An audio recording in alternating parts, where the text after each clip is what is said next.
Hey, let's go. There are a wide variety of leafy greens out there and so many different ways to prepare them. Now, arugula just happens to be one of my personal favorites. Now, if you've never tried it before, there's no better place to start than here at the Bistro Box in Spokane, where they're using arugula to make an awesome pesto and then drizzling that over a Kobe beef slider. You don't have to ask me twice. Hey everyone, I'm here with Barb, the owner of the Bistro Box food truck here in Spokane. Tell me a little bit about the Bistro Box. We specialize in American Kobe beef sliders. Okay. But we also do a lot of grilled sandwiches. So what was the inspiration behind using arugula? Well, arugula has that peppery, little bit bitter flavor. Adding the fresh arugula to it kind of gives it a two-toned flavor profile. They're really delicious together, as you will see. As I will see. Wow. It's sharp, as I would expect arugula to be, but it's not overbearing. Thank you.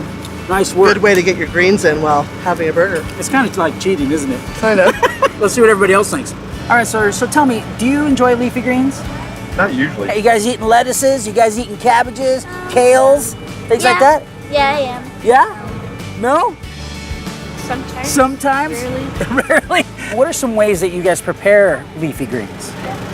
Mainly just by boiling them. That's Oh, okay. Not very adventurous. Oh, have you ever had arugula before? I haven't. I've not even heard of it. Really? Yes. I'm so glad that you're here today. Why don't you guys pick up one of these sliders, have a bite, and tell me what you think.